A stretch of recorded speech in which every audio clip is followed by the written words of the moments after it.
A ver, a ver. Hola chicos, ¿cómo están? ¿Me pueden escuchar bien? ¿Está presente el delegado? Sí se le Sí, escucha, doctora, doctora. buenos días, se le Doctora, sí se escucha. la escucha. Excelente, ¿cómo están chicos? Entonces me presento. Mi nombre es la doctora Claudia Bárcena Llerena, yo soy médico endocrinólogo del Hospital 2 de Mayo y hoy día nos toca el cursillo de terapéutica de diabetes mellitus tipo 2. Vamos a abordar varios casos clínicos de diabetes tipo 2, de cetoacidosis diabética, de estado hiperglicémico hiperosmolar y un poquito al final de diabetes gestacional. Ya, entonces empecemos. Este es un caso clínico de una paciente que es mujer de 48 años, comerciante con un tiempo de enfermedad de 2 días, caracterizado por dolor abdominal difuso, a predominio de epigastrio, asociado a náuseas y vómitos. Al examen físico tiene una presión arterial de 90,60, una frecuencia cardíaca incrementada en 118 por minuto, frecuencia respiratoria en 28 por minuto, la mucosa oral está seca, no hay edemas, tórax y pulmones, el murmullo vesicular pasa bien por ambos campos pulmonares, y a nivel cardiovascular, ruidos cardíacos rítmicos, taquicárdicos, aumentados en intensidad. No soplos, el abdomen está doloroso, la palpación difusa, no hay rebote, y en geniturinario tenemos puño de percusión lumbar positivo y la paciente se encuentra alerta y no hay signos de focalización. Le sacan un hemoglucotest, el cual sale high. High significa que tenemos una glucosa por encima de 500 y que el glucómetro no puede decirnos exactamente el valor de glucosa. Entonces, cuando vean high, más de 500. Le sacan un AGA y electrolitos, donde le encuentran un pH en 7,18, una glucosa en 512, una presión de O2 en 87 milímetros de mercurio, una PCO2 en 15, una osmolaridad en 294 y un anion gap en 19,5. El bicarbonato bajo está en 4,7 y el lactato elevado en 3,5. Sodio 132, potasio 3,8, cloro 108 y al examen de orina unos leucocitos de más de 100 por campo con cetonas 2 cruces. Entonces, de acuerdo a la historia de la paciente, de acuerdo a las características del examen físico, de acuerdo a los exámenes de laboratorio, en la cual encontramos el hemoglucotest en high, el AGA y electrolitos, con una acidosis metabólica, un GAP elevado, con un trastorno hidroelectrolítico y con un examen de orina positivo. ¿Cuál podría ser su primera impresión diagnóstica, chicos? ¿Algún voluntario para levantar la mano? ¿Alguna idea?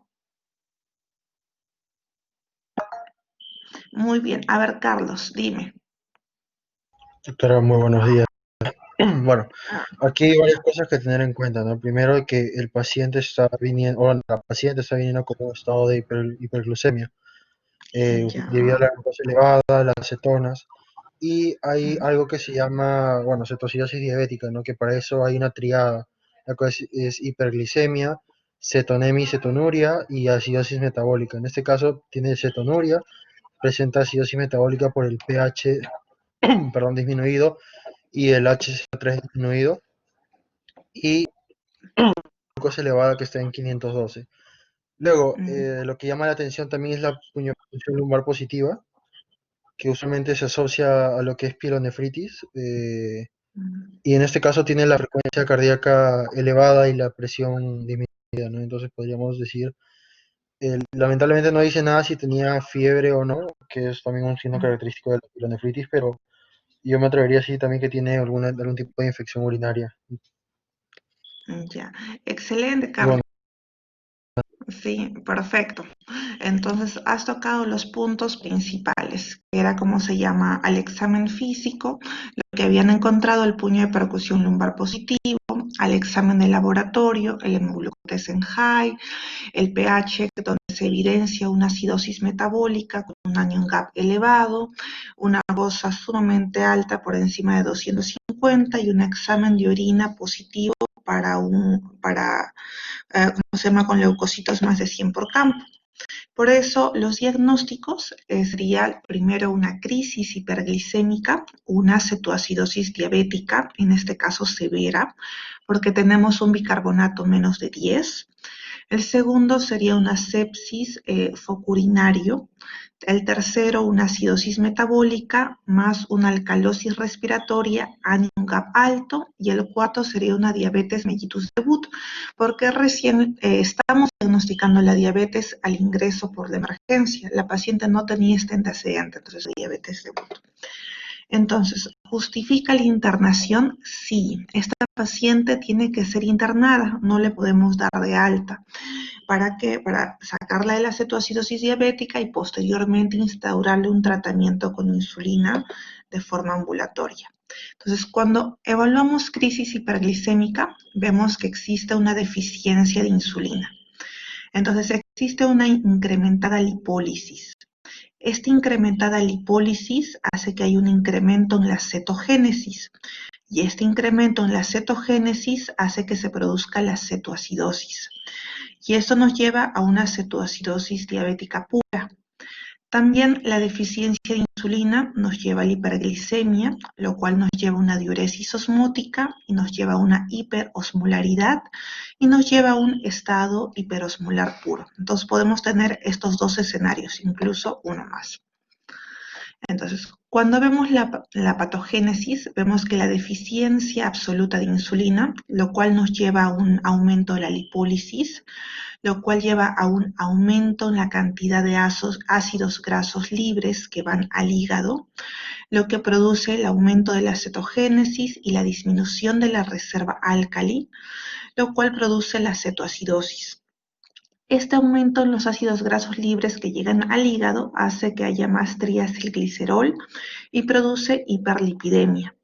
Al mismo tiempo se produce el aumento de las hormonas contrarreguladoras. Hay una disminución en la síntesis proteica, hay un aumento en la proteólisis, hay un aumento en los sustratos gluconeogénicos que llegan al hígado, hay una disminución en la utilización de glucosa a nivel periférico, un aumento de la gluconeogénesis, un aumento de la glucogenólisis y hay una hiperglicemia.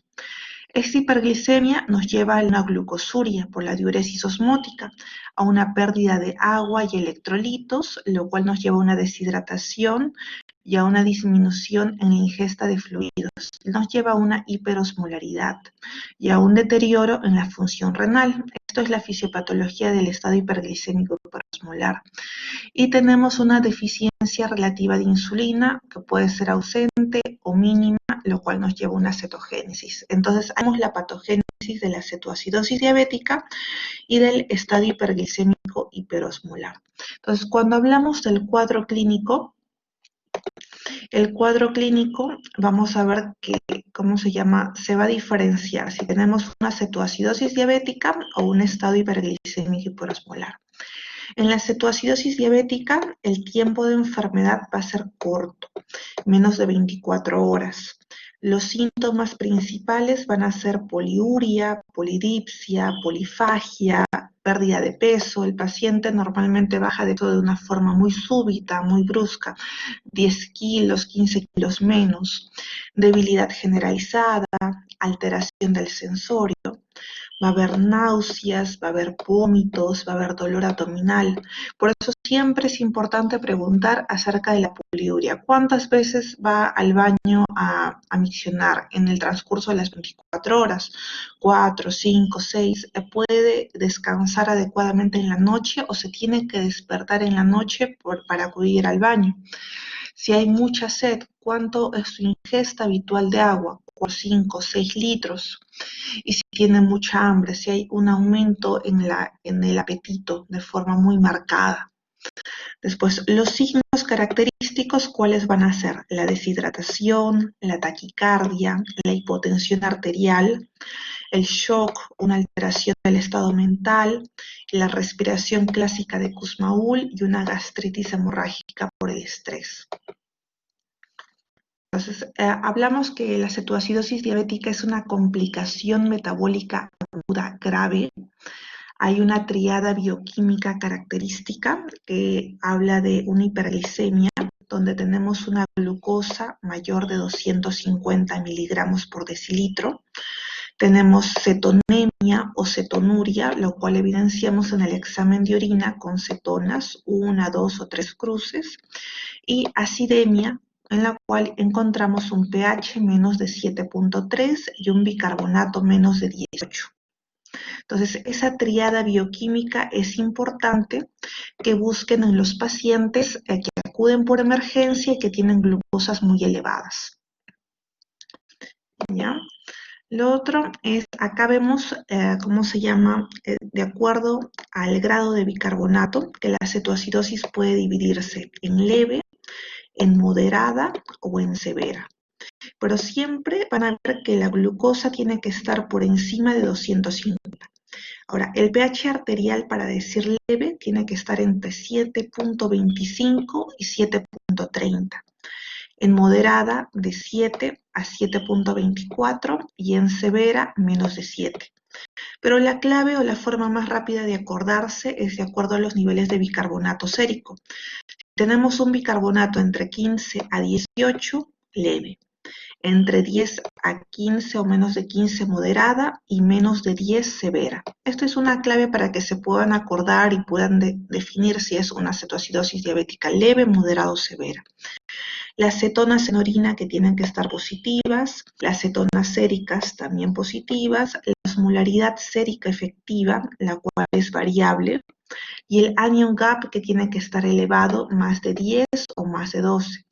El estado mental va a estar alerta, o soporoso, o estuporoso, medio comatoso.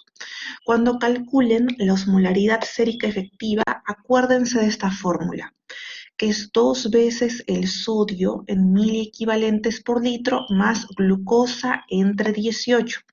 Ya acá no consideramos la urea, solo 2 veces el sodio más glucosa entre 18. Y su examen de laboratorio no les proporciona el GAP, tienen que calcularlo. ¿Cómo calculan el GAP? El GAP es sodio menos la sumatoria de cloro más el bicarbonato. Estas fórmulas siempre tienen que tratar de acordarse, son muy importantes, ¿ya? Ahora, los factores precipitantes. Siempre hay una causa que precipita la cetoacidosis o el estado hiperglicémico hiperosmolar, o el mixto cuando tenemos una combinación de cetoacidosis e hiperosmolar. Ahora, los dos factores precipitantes más comunes son un inadecuado nivel o terapia de insulina o una infección. Otros factores pueden ser infarto de miocardio, accidente cerebrovascular, embolia pulmonar, una pancreatitis, el abuso de alcohol y las drogas, aquellas personas que utilizan cocaína, o drogas como los corticoides, tiazidas, agentes simpático-miméticos, por ejemplo, la dobutamina, la terbutalina, o los agentes antipsicóticos de segunda generación, ¿ya? Ahora, ¿qué tratamiento requiere y cómo se inicia este tratamiento? Debemos de realizar el ABC. De ahí evaluar el estado mental, buscar los posibles eventos precipitantes. ¿Qué pasó con nuestro paciente? ¿Por qué se descompensó? ¿Existe alguna infección o algún infarto? ¿Dejó el tratamiento? ¿Qué tratamientos solía utilizar? ¿Antidiabéticos orales? ¿Utilizaba insulina? ¿Cuál era la dosis de insulina que utilizaba? ¿Utilizaba una vez al día, 2 veces al día, 3 veces al día? ¿Cuánto tiempo descontinuó la terapia? ¿1 día, 2 días, 3 días? Todo eso tenemos que indagar en la historia clínica. Tenemos que evaluar la volemia de nuestro paciente, si se encuentra sumamente deshidratado o es una deshidratación leve, ¿ya? Lo otro es el manejo. Acuérdense que los objetivos de la terapia van a ser mejorar el volumen circulatorio y la perfusión tisular, la reducción gradual de la glucosa y la osmolaridad sérica, la corrección del desequilibrio electrolítico, y en cetoacidosis diabética tenemos que llegar a la resolución de la cetosis y la identificación y tratamiento rápido de la causa precipitante. Ahora, este es un cuadro que resume el manejo de la cetoacidosis diabética, en el cual vemos el manejo de fluidos, el manejo de bicarbonato, el manejo de la insulina regular y el manejo de potasio. Este cuadro lo vamos a ir desglosando poco a poco para que lo puedan entender, ¿ya? Entonces, cuando vemos fluidoterapia, lo primero que tenemos que evaluar es el estado de hidratación de nuestro paciente. Si nuestro paciente tiene una hipovolemia severa, tenemos que administrar cloruro de sodio 1 litro por hora. Si tiene una deshidratación leve, tenemos que evaluar la corrección sérica de sodio, porque recuerden que si tenemos una glucosa muy alta, el sodio sérico que tenemos no va a ser un sodio sérico real. Por lo tanto, tenemos que corregir este sodio sérico. Cuando tenemos el sodio sérico corregido alto o un sodio sérico normal, tenemos que administrar cloruro de sodio al medio normal. ¿Qué significa cloruro de sodio al 0.45? Significa agua destilada más una ampollita de hipersodio. Y dependiendo del estado de hidratación, vamos indicando entre 250 a 500 cc por hora. En cambio, si tenemos un sodio sérico bajo, el sodio sérico corregido bajo, deberíamos de administrar cloruro de sodio al 9 por 1000 en 250 a 500 cc por hora, igual dependiendo del estado de hidratación. Ahora, cuando nuestra glucosa alcanza los 200 miligramos por decilitro en cetoacidosis diabética o los 300 gramos por decilitro en estado hiperglicémico hiperosmolar, tenemos que cambiar la infusión. Ya no podemos continuar con agua destilada o con cloruro de sodio.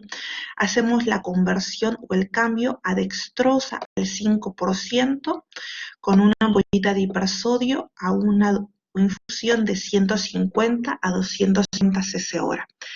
Acuérdense que la fluidoterapia está dirigida a la reexpansión del intravascular y del extravascular, así como asegurar una adecuada perfusión renal. Entonces o una forma de acordarse también es dar entre 15 a 20 cc por kilo por hora. Pero acuérdense que el tipo de fluido, ya sea agua destilada o sea cloruro de sodio, depende del valor rico corregido de sodio que tengamos. Y de acuerdo a eso optamos por agua destilada si el sodio sérico está normal o alto, o cloruro de sodio si el sodio sérico está bajo, ¿ya? Lo otro que debemos de evaluar y debemos de saber es lo que mencionábamos antes, los cálculos. ¿Cómo calcular el anion gap? Acuérdense, sodio menos la sumatoria de cloro más el bicarbonato. El valor normal del anion gap es 12 más menos 2, que significaría 10 hasta 14. Y la osmolaridad sérica, que es la efectiva, sería 2 veces el sodio más glucosa entre 18. Ahora, ¿cómo calculamos el sodio sérico corregido? El sodio sérico medido más glucosa plasmática menos 100 entre 100. Entonces, esta es la fórmula para que se acuerden la corrección del sodio sérico. Y por 1.6, ¿ya?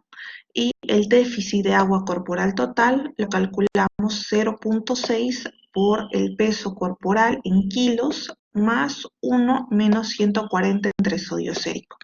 Estas son fórmulas que siempre tienen que tratar de acordarse, que son importantes: el anion gap, la osmolaridad sérica, cómo calcular el sódico corregido, el déficit de agua corporal total, ¿ya? A ver, de ahí no olvidar en la fluidoterapia a realizar la corrección de sodio, que era el que comentábamos, y por ejemplo, agua destilada en caso que el sodio esté normal o elevado, y cloruro de sodio en caso que el sodio esté bajo. La administración de insulina sin reposición de líquidos en estos pacientes puede agravar la hipotensión, ¿ya? Lo otro que tenemos que valorar es la insulinoterapia. Entonces, la insulina que vamos a utilizar va a ser la insulina regular, ¿ya? Entonces, utilizamos la ruta endovenosa. ¿A cuánto? La constante va a ser 0.1, siempre 0.1 por kilo de peso. ¿Qué significa? Si nuestro paciente pesa 70 kilos, sería 0.1 por 70 kilos y nos daría 7 unidades. Esas 7 unidades habría que colocarle endovenoso en bolo y después 0.1 por kilo de peso en infusión continua, que significaría 7 unidades endovenoso por hora, la cual va a ser titulable. Vamos a subir o bajar la infusión de insulina de acuerdo a los controles de glucosa que vamos a obtener en las horas siguientes. La otra forma es sin dar el bolo. ¿Y cuál sería la constante? La constante sería 0.14 por kilo de peso en infusión continua endovenosa, pero ya no daríamos el bolo de 0.1 previo.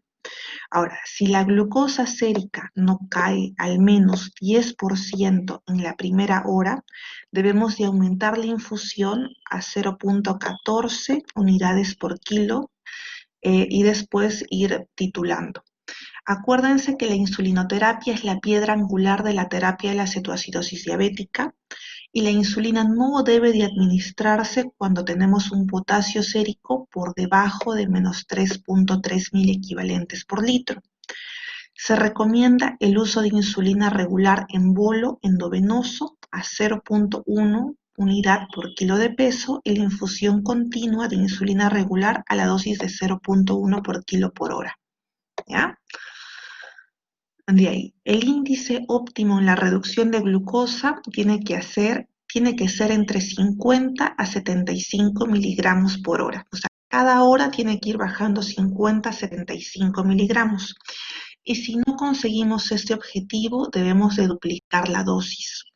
Ahora, cuando la glucosa plasmática sea de 200 miligramos para la cetoacidosis o de 300 miligramos para el estado hiperglicémico hiperosmolar, debemos de hacer la conversión y colocar dextrosa al 5% con electrolitos y disminuir la infusión de insulina porque no nos podemos quedar con 0.1 unidad por kilo.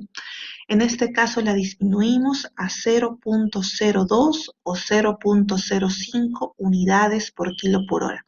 Esta sería la nueva constante, ¿ya? Ahora, la insulina debe ser ajustada para mantener el nivel de glucosa en sangre entre 150 a 200. ¿Qué significa? Que no debemos de llevar a nuestro paciente a una glucosa de 60, 70, 80, no. Debemos de tratar que nuestro paciente se mantenga en estos intervalos de glucosa. 150 a 200 miligramos por decilitro en una cetoacidosis. Y si nuestro paciente se encontrara en un estado hiperglicémico hiperosmolar, entre 250 a 300 miligramos por decilitro. ¿Ya? Ahora, el potasio es algo que también debemos evaluar. Recuerden que la insulinoterapia, la corrección de la acidosis y la expansión del volumen van a disminuir las concentraciones de potasio. Ahora, para evitar la hipocalemia, la sustitución de potasio se inicia por debajo de 5.2 miliequivalentes en pacientes que tengan una diuresis adecuada. ¿A qué llamamos diuresis adecuada? 50 mililitros por hora. Ahora, la adición de 20 a 30 miliequivalentes de potasio a cada litro de infusión de líquidos es suficiente para mantener una concentración sérica de potasio dentro del rango normal entre 4 a 5 miliequivalentes por hora. Lo que quiero que se acuerden es que no debemos colocar insulina o no debemos iniciar insulina si tenemos un potasio menos de 3.3. Debemos de corregir esta hipocalemia que tenemos y de ahí tratar que nuestro potasio se mantenga entre 3.3 a 5.2, colocando una ampolla de potasio en la solución de agua destilada, que sería una opción. ¿Ya? Ahora, el bicarbonato. El bicarbonato en el tratamiento de la cetoacidosis todavía sigue siendo algo controvertido. La terapia con bicarbonato se ha asociado con algunos efectos adversos, como cuáles, como hipocalemia, como disminución de la afinidad del oxígeno por los tejidos, se ha asociado con edema cerebral, con el retraso en la resolución de cetosis. Es importante porque cuando debemos de colocar bicarbonato, solamente cuando tengamos un pH menos de 6.9. ¿Y cómo colocamos el bicarbonato? 100 milimoles equivale a 5 ampollas de bicarbonato, porque cada ampollita de bicarbonato son 20 milimoles. Estas 5 ampollitas de bicarbonato se diluye en 400 mililitros de agua destilada y se le agrega una ampollita de cloruro de potasio. Eso se infunde en 2 horas y se repite esta infusión cada 2 horas hasta que alcancemos un pH por encima o mayor o igual a 7. Ahora, si nosotros tenemos un pH al inicio mayor o igual a 6.9, no se indica bicarbonato. ¿Por qué? Porque nos va a demorar en salir la cetoacidosis diabética, porque podemos tener otras complicaciones, ¿ya? Entonces, este cuadro nos resume acerca de las ventajas y las desventajas del uso de bicarbonato. Hay que centrarnos en las desventajas. ¿Cuáles son las desventajas? Que puede precipitar o empeorar una hipocalemia. Puede producir edema pulmonar por la expansión del volumen que genera. Puede disminuir el flujo cerebral, empeora la hipofosfatemia y puede producir una alcalosis de rebote, ¿ya? Esas son las desventajas del uso de bicarbonato. Ahora, las ventajas, ¿cuáles son? Que pueden mejorar el estado hemodinámico cuando el shock persiste a pesar de una adecuada reposición de volumen en presencia de acidosis metabólica significativa, que aumenta la contractilidad miocárdica y la respuesta cardiovascular a las catecolaminas, que corrige la hipercalemia, especialmente en pacientes que tengan problemas con falla renal, prerrenal por la deshidratación marcada que ocurrió, y puede prevenir una caída rápida de la osmolaridad del líquido cefalorraquídeo y disminuir el riesgo de edema cerebral. Y puede mejorar la intolerancia a la glucosa inducida por la acidosis y la insulinoresistencia, ¿ya? Ahora, el bicarbonato, como ya lo habíamos conversado, solo si es que tenemos un pH que sea menor a 6.9, ¿ya? Los criterios de resolución de cetoacidosis diabética son una glucosa menos de 200, un bicarbonato sérico mayor de 15 y un pH mayor a 7.3. Si tenemos estos criterios después de unas 24 horas de tratamiento, si encontramos la glucosa menos de 200, un bicarbonato más de 15 y un pH mayor a 7.3, podemos decir que nuestro paciente salió de la cetoacidosis diabética, ¿ya? Ahora, ¿requiere otros exámenes complementarios nuestro paciente? Sí. En pacientes con sospecha de ceto o hiperosmolar debemos de pedir siempre glucosa, electrolitos, creatinina, hemograma completo, examen de orina y cetonas, la osmolaridad plasmática, cuerpos cetónicos en suero, gases arteriales, un EKG, porque recuerdan que los diabéticos muchas veces hacen infartos de miocardio silentes, una radiografía de tórax para ver si hay algún problema como una neumonía, problemas de COVID, alguna situación de ese tipo, amilasa, lipasa, pensando en pancreatitis y enzimas cardíacas, ¿ya? Ahora, ¿cuál será el manejo a largo plazo? Una vez que tengamos resuelta la crisis hiperglicémica, se debe continuar la insulina en infusión hasta 1 a 2 horas después de haber iniciado la insulina por vía subcutánea. ¿Qué significa? ¿Se acuerdan que nosotros habíamos bajado la dosis de insulina? Ya, nosotros no podemos suspender de forma súbita la insulina endovenosa. ¿Por qué? Porque una vez que coloquemos la primera dosis de insulina NPH, que es la insulina de acción intermedia, esta insulina NPH no va a actuar de forma inmediata. Esta insulina NPH va a empezar a actuar a las 2 horas. Entonces, si nosotros suspendemos de forma súbita la la infusión de insulina endovenosa y le colocamos la NPH después, va a haber unas 2 horas donde no va a haber insulina circulando en nuestro paciente y puede recaer en cetoacidosis diabética. Por eso tiene que haber un overlap. ¿Qué significa un overlap? Posición entre la infusión endovenosa de insulina y entre la primera dosis de NPH, Por lo tanto, la primera dosis de NPH se coloca 2 horas antes del cese de la infusión de insulina endovenosa, ¿ya? Entonces, por eso. ¿A cuánto le vamos a colocar la insulina NPH? A 0.5 a 0.8 unidades kilopeso por día. Y lo vamos ajustando según la necesidad. Esto va a ser nuestra constante, la nueva para la insulina de acción intermedia. Y esa dosis de NPH lo dividimos.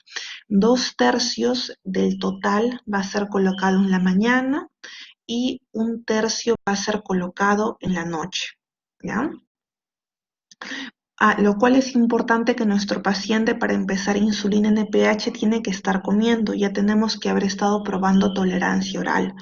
No podemos colocar de insulina NPH o alguna insulina de acción larga si nuestro paciente no está comiendo porque nos puede llevar a la hipoglicemia, ¿ya? Entonces recuerden que hay varios tipos de insulina. La insulina regular, la insulina NPH, que es la de acción intermedia, las insulinas de acción lenta y las insulinas de acción extra lenta. Nosotros para manejar cetoacidosis diabética utilizamos la insulina regular, que es la insulina cristalina, y el comienzo de acción es entre 30 a 60 minutos y el pico de acción a las 2 o 3 horas y tiene una duración efectiva de 8 a 10 horas en promedio. Y la NPH, que es el posterior, cuando ya salió nuestro paciente de la cetoacidosis diabética y vamos a instaurar una terapia a largo plazo, ya no en una unidad de emergencia o de cuidados intensivos, sino ya en una unidad de un pabellón hospitalario, la NPH, el inicio de acción va a ser a 4 horas y el pico de acción va a ser a las 4 a 10 horas con una duración entre 12 a 18 horas. Ya acuérdense cuándo inicia, cuándo es el pico de acción y cuánto es la duración efectiva. ¿Ya? Ahora, el caso clínico número 2 es parecido al primero, es parecido. Entonces, tenemos un paciente varón de 38 años con antecedente de diabetes hace 3 años, que acude por cursar desde hace una semana igual, con polidipsia, con poliuria y con pérdida de 8 kilogramos de peso. Los familiares lo traen porque no despierta desde anoche, tiene trastorno de sensorio, las funciones vitales, está hipotenso, tiene una presión arterial de 80/50, una frecuencia cardíaca de 98, una frecuencia respiratoria de 18, está saturando adecuadamente 96% y el examen físico tenemos una piel fría y elástica y no hay edemas. En el examen físico, tórax y pulmones, murmullo vesicular pasa bien por ambos campos pulmonares, no hay rales, ruidos cardíacos están rítmicos, de buena intensidad, abdomen blando, depresible, no hay dolor, no hay rebote. El Glasgow está bajo, está en 10, responde al dolor y le encuentran un hemoglucotest donde está en 728, o sea, está en high, sumamente alto. Haga y electrolitos, el pH está en 7.31, la glucosa está alta, 815. Recuerden que siempre va a haber una ligera disociación entre el rango de hemoglucotest y el rango de la glucosa sérica. Es más confiable siempre el rango de glucosa sérica, ¿ya? La presión de oxígeno está en 87, la presión de CO2 baja en 26, la osmolaridad está alta en 326, el anion gap elevado, el bicarbonato normal, lactato también un poquito elevado, 1.5, sodio 140 normal, potasio, calcio y cloro normales. Entonces, ¿qué es lo que tenemos? Glucosa alta, pH normal, osmolaridad elevada y bicarbonato normal. Hasta acá, ¿cuál sería la primera impresión diagnóstica? ¿Algún voluntario para levantar la mano? ¿Nadie? Ya, ahora, más fácil. La pregunta sería una cetoacidosis diabética o no sería una cetoacidosis diabética. A ver, Carlos, ¿sería cetoacidosis o no sería cetoacidosis? Ah, mira, acá ya está, muy bien. Excelente. Tenemos dos Hola. respuestas, exacto, y más tres respuestas. Y tenemos que es un estado hiperglicémico hiperosmolar. Muy bien, excelente. Es un estado hiperglicémico hiperosmolar. Entonces, los diagnósticos, ¿cuáles serían? Crisis hiperglicémica, el estado hiperglicémico hiperosmolar, un trastorno de conciencia a descartar un proceso metabólico versus un infeccioso y una diabetes mellitus tipo 2 por historia clínica, ¿no? Entonces, ¿cuáles son los criterios para el estado hiperglicémico hiperosmolar? Una glucosa más de 600, una osmolaridad plasmática efectiva más de 320, un pH arterial más de 7.3 y un bicarbonato más de 18. ¿Teníamos todos estos criterios en nuestro paciente? Sí. Ahora, ¿cuáles son los rangos normales de la osmolaridad plasmática efectiva? Acuérdense, el valor normal es 285 más menos 5, ¿ya? Ahora, en el caso del estado hiperglicémico hiperosmolar, el tiempo de enfermedad puede ser varios días. Los síntomas van a ser parecidos a la cetoacidosis: poliuria, polidipsia, polifagia, pérdida de peso, debilidad, alteración del sensorio, náuseas, vómitos, dolor abdominal, deshidratación, taquicardia, hipotensión arterial, shock, alteración del estado mental. Lo que sí es bien característico del estado hiperglicémico hiperosmolar es la deshidratación marcada, porque el déficit de agua va a ser diferente. El déficit de agua en la cetoacidosis diabética es de 6 litros, pero en el estado hiperglicémico hiperosmolar el déficit de agua es 9 litros a más. Por lo tanto, la deshidratación es muy marcada y muy severa. Y por esa deshidratación tan marcada es por lo cual los pacientes normalmente terminan con trastorno de sensorio, comatosos o soporosos. Entonces, esas son las principales diferencias.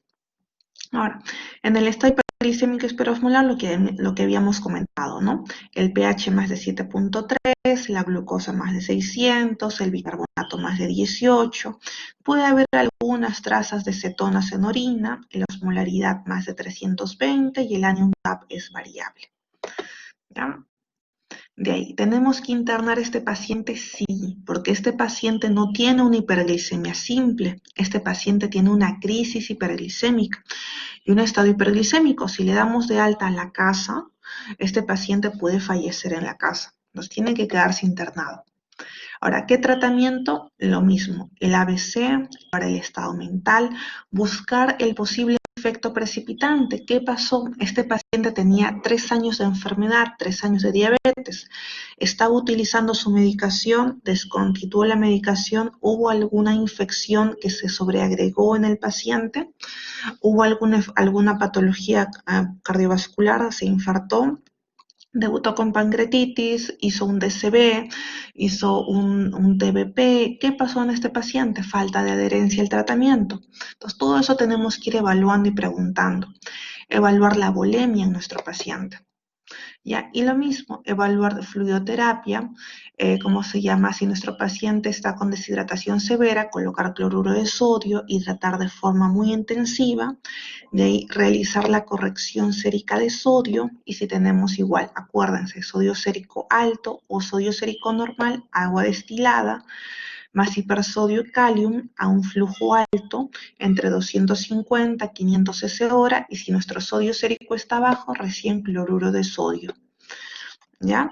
La forma de manejo va a ser casi muy similar a la de la cetoacidosis diabética, pero no se olviden de siempre realizar la corrección sérica de sodio, porque con la corrección sérica de sodio recién pueden saber cuál es el fluido que van a utilizar, sea agua o sea cloruro de sodio.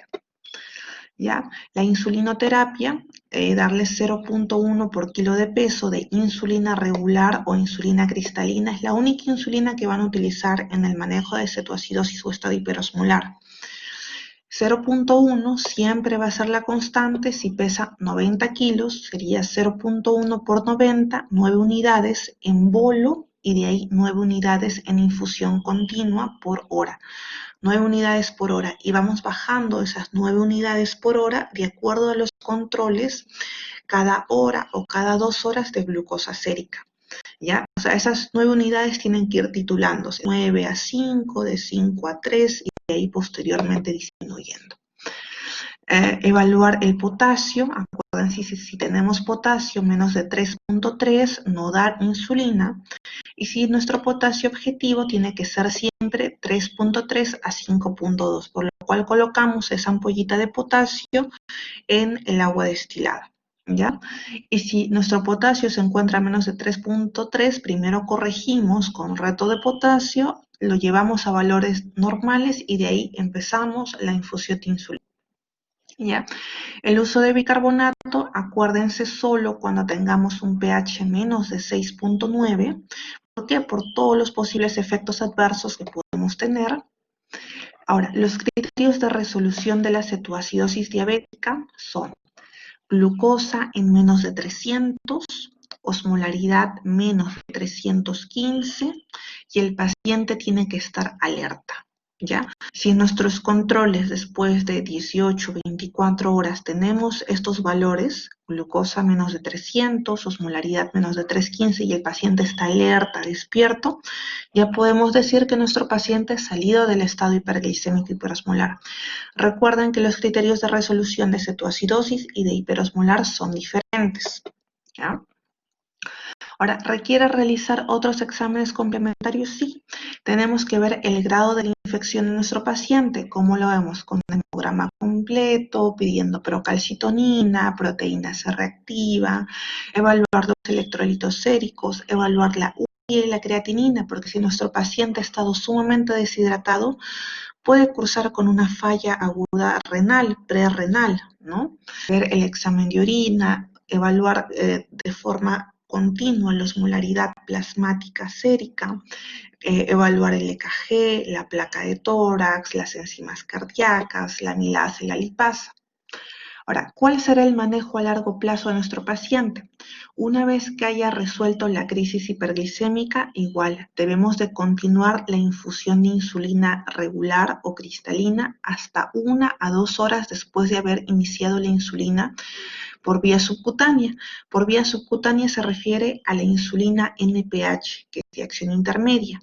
La constante va a seguir siendo la misma, insulina NPH a 0,5 unidades, de 0,5 a 0,8 unidades por kilo de peso.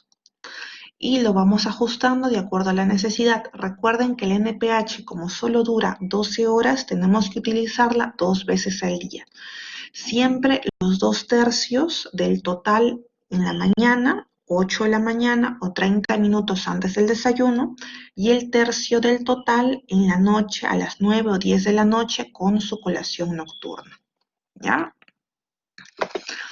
Ahora, esto es lo que habíamos conversado de las insulinas, y vamos al caso clínico 3, que ya es un poco diferente, ¿ya? El caso clínico 3 es una paciente mujer de 25 años.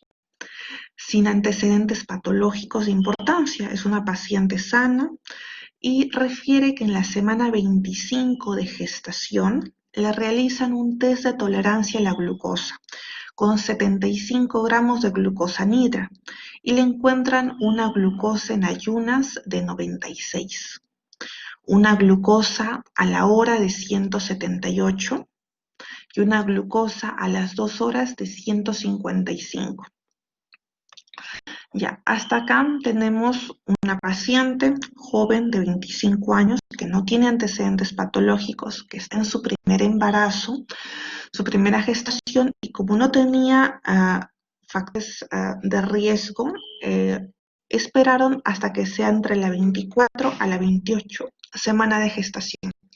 Ahora, de acuerdo a estos resultados de glucosa en ayunas, de glucosa a la hora y de glucosa a las 2 horas, ¿cuál sería el diagnóstico de nuestra paciente?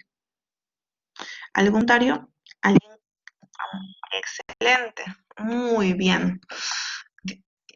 Es una diabetes gestacional.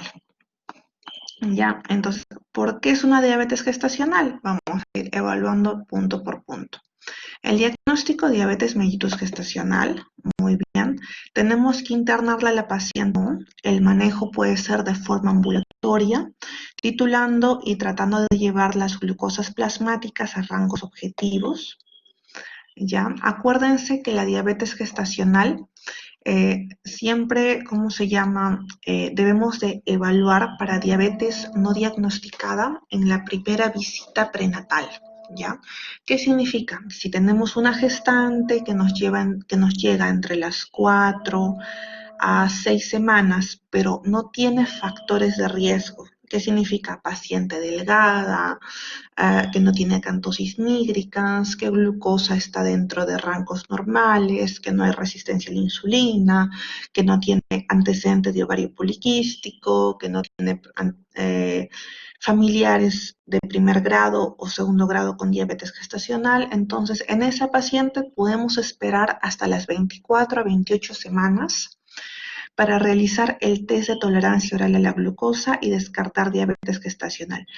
Pero si tenemos una paciente que tiene factores de riesgo como síndrome de ovario poliquístico, antecedentes familiares, papá, mamá con diabetes, es obesa o está con sobrepeso, tiene el examen físico signos de resistencia a la insulina como acantosis nigricans, ha tenido, ¿cómo se llama?, o utiliza alguna medicación que la ponga en riesgo como corticoterapia, agentes antipsicóticos de segunda generación o alguno de esos factores, ahí realizamos el screening en la primera visita.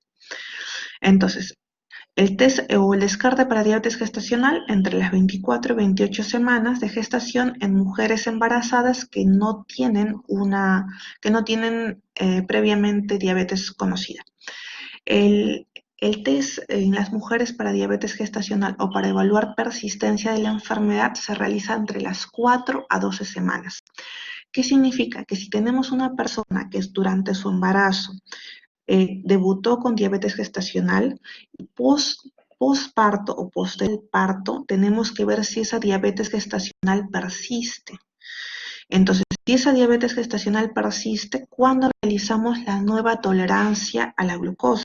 La realizamos a las 4 a 12 semanas después del parto, utilizando el test de tolerancia oral a la glucosa.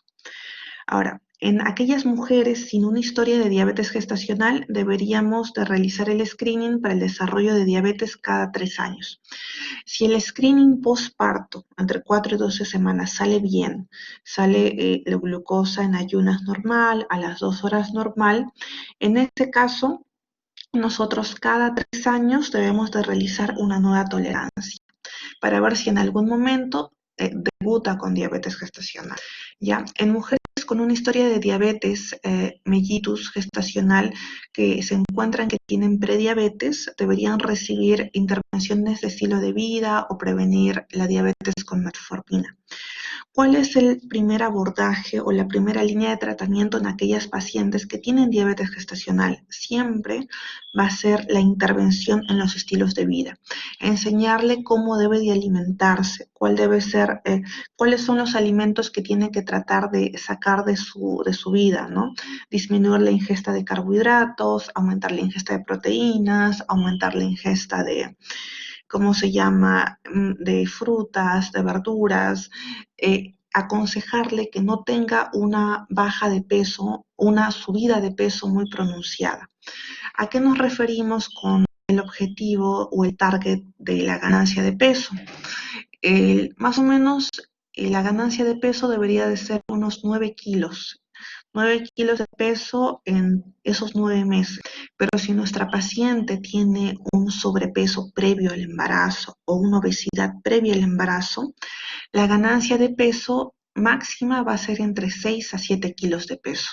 Entonces, todo eso tenemos que ir monitorizando en los controles prenatales, ¿ya?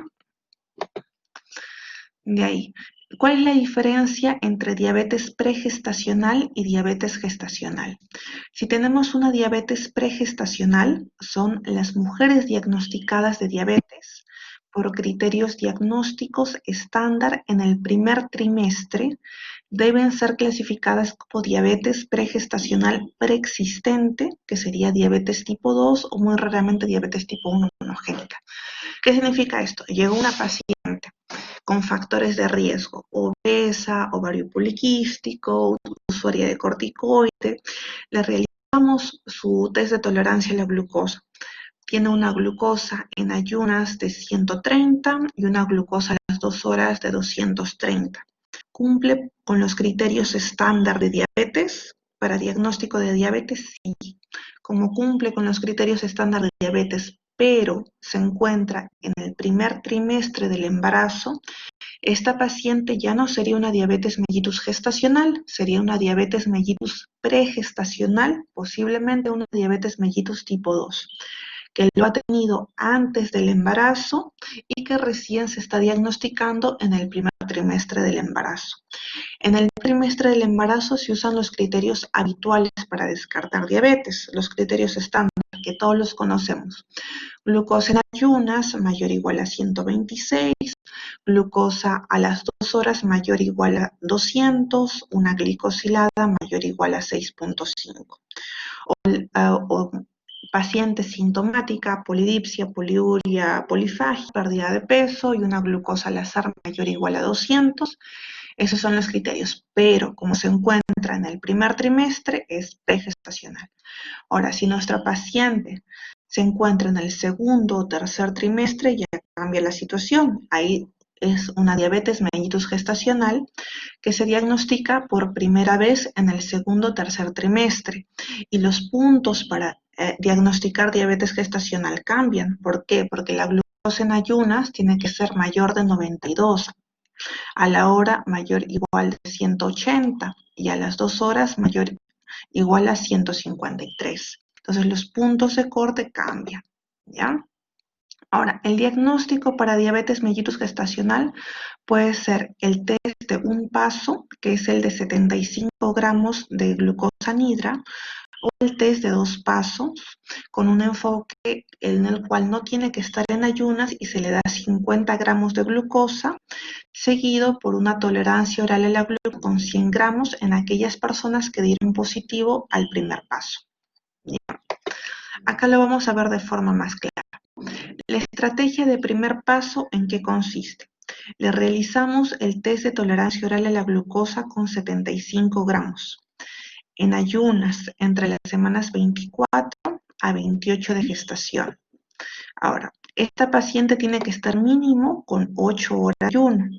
Si esta paciente tiene en ayunas mayor a 92, a la hora más de 180 y a las 2 horas más de 153, solo con un valor anormal, ya sea en ayunas, a la hora o a las 2 horas, ya es el diagnóstico de diabetes mellitus gestacional. Estos son los criterios del ISPSJ. ¿Ya? En cambio, los criterios, hay otros criterios que se utilizan que son los de la NDDG, que es National Diabetes Data Group, o de la ACOG, que se realizan de acuerdo a la estrategia de 2 pasos, en el cual la paciente no tiene que estar en ayuno. Entonces se le da una carga de 50 gramos de glucosa y, ¿cómo se llama? La paciente tiene que estar entre 24 a 28 horas de gestación. Si a la hora de estos 50 gramos de carga, nuestra paciente tiene mayor o igual a 130, 135 o 140, indica como positivo y se tiene que realizar la tolerancia con 100 gramos de glucosa. Ahora, si la tolerancia realizada con los 100 gramos de glucosa tenemos en ayunas, a la hora, a las 2 horas o a las 3 horas, según los criterios de Carpenter, en 95, 180, 155, 140, pero tenemos que tener dos valores anormales, o sea, 95, 180, por ejemplo, decimos diabetes gestacional. O si utilizamos los criterios del National Data Group, 105, 190, 165, 145, pero igual con dos valores anormales, podemos decir diabetes mellitus gestacional. Es más fácil y más sencillo utilizar la estrategia de primer paso, porque es más fácil acordarse 92, 180 y 153 que acordarse todos los demás, que acordarse los cuatro valores de Carpenter, la NN del National Data Diabetes Data Group. Ya, pero se pueden utilizar cualquiera de los dos. Ahora, en aquellas mujeres que son diabéticas debemos de realizar la consejería preconcepcional. ¿Por qué? Porque existen riesgos específicos de la diabetes no controlada en el embarazo. ¿Cuáles son los riesgos de que una mujer diabética no controlada salga gestando? Que haya aborto espontáneo, que haya anomalías fetales, que haya preeclampsia, que haya muerte fetal, que haya macrosomía, hipoglicemia neonatal postparto, hiperbilirrubinemia neonatal, entre otras cosas, ¿no? Además, la diabetes en el embarazo puede aumentar el riesgo de obesidad y de diabetes tipo 2 en la descendencia posterior en la vida, ¿no? Y aquellas mujeres con diabetes tipo 1 o tipo 2 preexistente que están pensando salir embarazadas o quienes tienen o en quienes se les está realizando la consejería y tienen retinopatía diabética, hay que decirles que esa retinopatía diabética puede empeorar en el transcurso del embarazo, ¿ya? Por lo cual debe de realizar chequeos durante el embarazo de fondo de ojo, y evaluar la retinopatía. ¿Qué tratamiento requiere y cómo se inicia el tratamiento? Entonces, los objetivos glicémicos en el embarazo. Cuando uno tiene una gestante o una diabética pregestacional que va a salir embarazada, el objetivo de hemoglobina glicosilada normalmente es entre 6 a 6.5. Menos de 6 no es recomendable, pero se puede llegar en aquellas pacientes que no tengan riesgo de hipoglicemia. Ahora, la hemoglobina glicosilada no se utiliza mucho para el control durante todo el embarazo debido a que se altera por el aumento de la bulimia y el recambio de glóbulos rojos, que normalmente nos da un valor de hemoglobina glicosilada ligeramente alterado en las gestantes. Por eso normalmente utilizamos las glucosas en ayunas y postprandial para realizar el seguimiento durante la gestación. Ahora, la fisiología de la insulina. Acuérdense que el embarazo temprano es un momento de sensibilidad a la insulina y los niveles más bajos de glucosa e insulina, pero en el segundo y tercer trimestre la resistencia a la insulina aumenta exponencialmente. Entonces, es en el segundo y en el tercer trimestre es donde se va a dar la dificultad o los niveles de glucosa más altos durante el embarazo, ¿ya? Ahí tenemos que estar vigilando.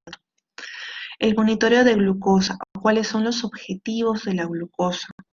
El objetivo va a ser que lleguemos a una glucosa en ayunas menos de 95, una glucosa a la hora menos de 140 y una glucosa a las 2 horas menos de 120.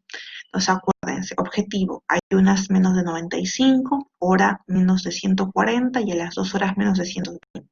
Esos van a ser los objetivos de nuestra paciente con diabetes mellitus gestacional.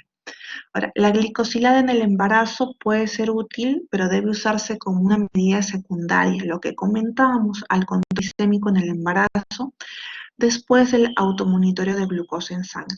Objetivo, glicosilada entre 6 a 6.5 puede ser de forma óptima.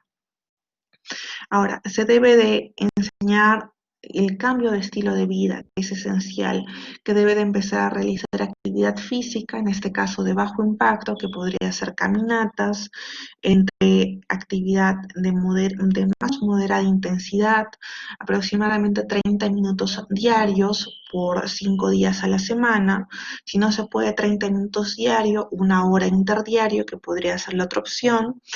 La insulina es la otra medicación que se utiliza frecuentemente en aquellos pacientes pacientes que tienen una diabetes mellitus gestacional de difícil control, pero solo recuerden que las únicas insulinas que son aprobadas durante el embarazo es la insulina NPH, la insulina R, que es la insulina regular o cristalina, y la insulina Levemir o Detemir. Son las únicas insulinas que actualmente se encuentran autorizadas y aprobadas por la FDA para utilizarse en la gestación. Se puede utilizar metformina, sí, pero con bastante cuidado, y mayormente se utiliza metformina en aquellas pacientes que han tenido síndrome de ovario poliquístico y, ¿cómo se llama? Y desarrollaron diabetes y van a necesitar un control muy estricto durante el embarazo. Se puede utilizar metformina, sí, con bastante precaución. Ahora, los otros antidiabéticos como glibenclamida, climepirida, que son las sulfonilureas, GLP-1, SGLT2, no están autorizados para el uso durante el embarazo, ¿ya?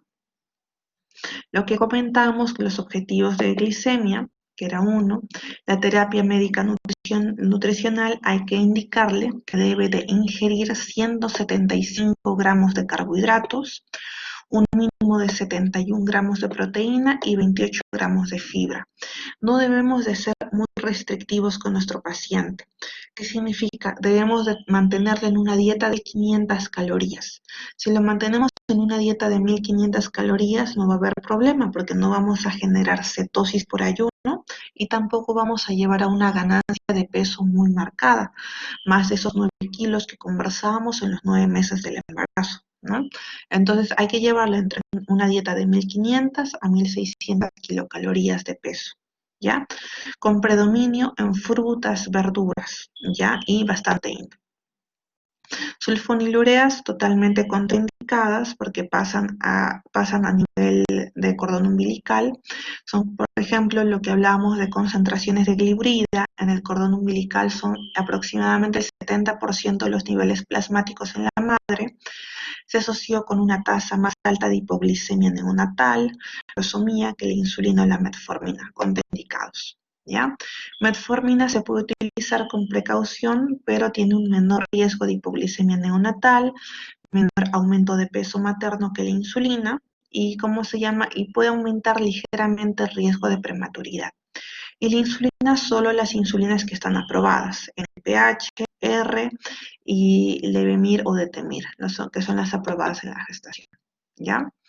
Ahora, el manejo en aquellas personas que tienen diabetes tipo 1, tipo 2 preexistente. Hay muchas diabéticas tipo 1 que salen embarazadas. Y el manejo en el diabético o la diabética tipo 1 es diferente porque son aquellas personas que no tienen absolutamente eh, reservas de insulina. La beta está totalmente destruida. Entonces, en esas personas tenemos que suplementar con una dosis basal de insulina y que sería el 50% de la dosis total y con dosis prandiales. ¿Qué significa dosis prandiales? Con dosis antes del desayuno, antes del almuerzo y antes de la cena.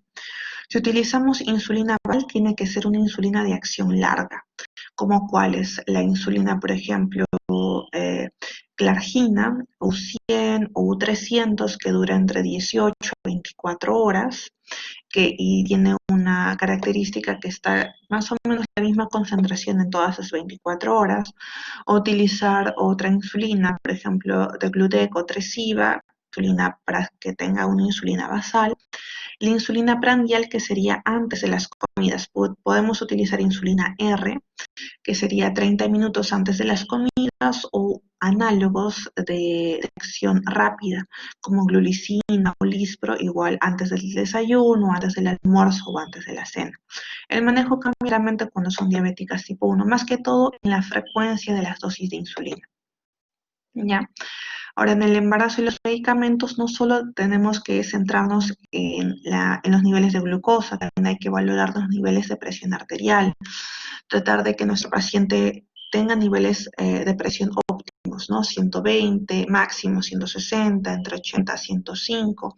Evitar medicamentos con con potencial teratogenicidad, como los YECA, como los ARA, como las estatinas, que están totalmente contraindicadas en el embarazo, ¿no? Entonces hay que tratar de evitar los medicamentos teratogénicos, ¿no? Y lo otro, y posterior al parto, lo que comentamos, realizar el screening para evaluar resistencia a la diabetes mellitus gestacional con el test de tolerancia oral a la glucosa con 75 gramos a las 4 a 12 semanas posparto, ¿no? Entonces, esos son los principales casos clínicos que hemos evaluado, una cetoacidosis diabética, un estado hiperglicémico hiperosmolar, que son patologías muy frecuentes que van a ver cuando hagan sus turnos en emergencia. Y el otro es la diabetes mellitus gestacional, que también es bastante frecuente en aquellas pacientes gestantes que llegan a la consulta. Chicos, ¿tienen alguna consulta, alguna pregunta de los temas que hemos repasado el día de hoy? Ya, a ver, Ilan, a ver, dime tu pregunta o tu duda. ¿Ya? Con respecto a lo sobre la comparado con la de estado hiperosmolar, ¿por qué mencionó o la razón sería para cuál sería la diferencia entre llevarlos uno que sea hasta los 300 de glucosa y el otro tenga que ser mucho menos con respecto a cuál sería el nivel de glucosa adecuada para cada uno? Ah, ya. Realmente aquellas personas que debutan con cetoacidosis diabética, los niveles de glucosa con los que llegan a emergencia o con los que debutan son entre 250, 450, 500. Entonces, no son tan altos como el estado hiperglicémico hiperosmolar. En cambio, en el hiperglicémico hiperosmolar, cuando debutan, son glucosas sumamente altas, son 700, 800, 900, incluso 1000. Entonces, cuando uno va descendiendo poco a poco de 50 a 75 miligramos por decilitro los niveles de glucosa hasta, hasta tratar de llevarlos entre 200 o 300 dependiendo de la patología, si lo hacemos de forma muy rápida puede causar algo que se llama la neuritis por insulina. ¿Qué se llama la neuritis por insulina? Es cuando bajamos los niveles de glucosa de forma muy rápida o lo bajamos así en un intervalo muy corto de tiempo. Entonces el paciente empieza a presentar síntomas como dolor, parestesias, hormigueo en las extremidades. Y esta neuritis por insulina justamente es cuando realizamos el descenso de forma muy lenta. Y como los rangos con los que debutan son un poquito variables, un poquito cambiantes, no somos tan agresivos de quererlo llevar a 100 o 150, sino entre 200 a 250 o entre 250 a 300. Más que todo es para prevenir esa neuritis por insulina que se puede presentar en algunos pacientes cuando somos muy agresivos en el descenso, en el tratamiento con insulina y en los objetivos de descenso.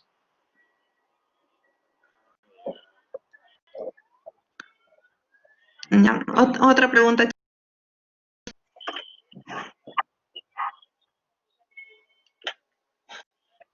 Si me permite, tengo otra pregunta que quisiera hacerle, doctora. Ya, dime. Sobre la diabetes gestacional mencionó de que tiene que esperar y a las 28 semanas de embarazo. Pero ¿por qué no podría hacerse antes como lo haría en cuestión de si tuviera factores de riesgo que se veía mencionado en sus diapositivas? Ya. O sea, si tenemos una paciente con factores de riesgo que acude en la primera visita, más o menos entre las 4 o 6 semanas de embarazo, esa paciente con factores de riesgo, nosotros ya tenemos que asumir que esa paciente puede tener diabetes mellitus tipo 2 o puede tener prediabetes o puede tener resistencia a la insulina o alguna patología. Entonces, en esos pacientes, ya por sí el hecho de ser latinos nos pone ya con ligeros factores de riesgo. Entonces, en estos pacientes tenemos que realizar sí o sí, ¿cómo se llama? El screening para ver si nuestro paciente se encuentra con prediabetes o si nuestro paciente se encuentra con resistencia a la insulina o tenemos que realizar, ¿cómo se llama? o se encuentra con alguna otra patología o tiene esa diabetes mellitus pregestacional. Entonces, es diferente si nos llega una paciente que tiene factores de riesgo que está cargando, como la raza, como el origen étnico, como el peso, como comorbilidades, ovario poliquístico o usuaria de alguna medicación, corticoterapia, que una paciente totalmente saludable, delgada, sin antecedentes familiares, sin ovario poliquístico, totalmente fitness, que se embaraza y obviamente le van a realizar solo una glucosa en ayunas, pero no le van a realizar toda la batería que le haríamos a una paciente que sí tiene factores de riesgo. ¿Por qué?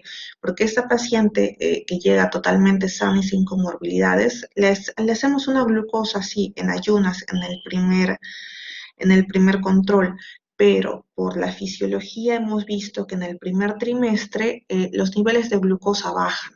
Los niveles de glucosa suelen ser bajos, pero en el segundo, tercer trimestre, los niveles de lactógeno placentario aumentan.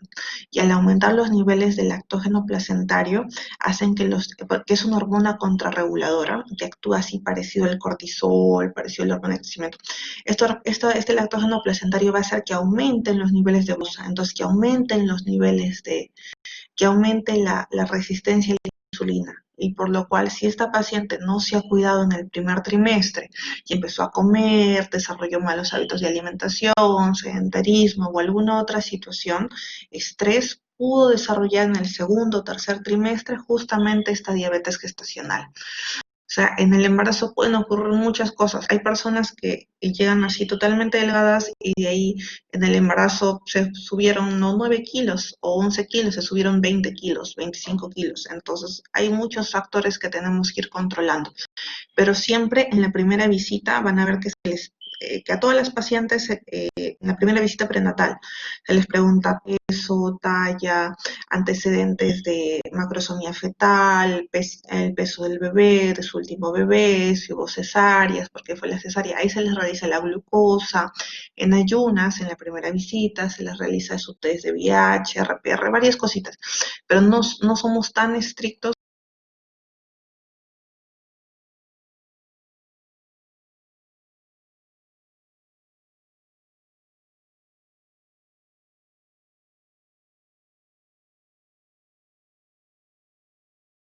Vamos a ser siempre más estrictos. ¿Por qué? Porque esa diabetes tipo 2 preexistente la estamos diagnosticando recién en ese momento, pero no es que haya desarrollado esa diabetes tipo 2 en esta visita o en estas últimas semanas. Esta diabetes tipo 2 la puede tener 2 años o 3 años o 4 años antes. Entonces somos mucho más estrictos en las diabetes tipo 2 por el tiempo de enfermedad que en una diabetes mellitus gestacional que recién está debutando. O sea, si tenemos que ser más estrictos, siempre vamos a ser más estrictos en la diabetes mellitus tipo 2 pregestacional. Listo, chicos. Entonces, espero que les haya gustado mucho la clase. Igual cualquier duda, cualquier consulta, ya saben que me pueden escribir por WhatsApp o en alguna clase o en el grupo práctico. Listo. Se cuidan, nos estamos viendo. Ya. Bye.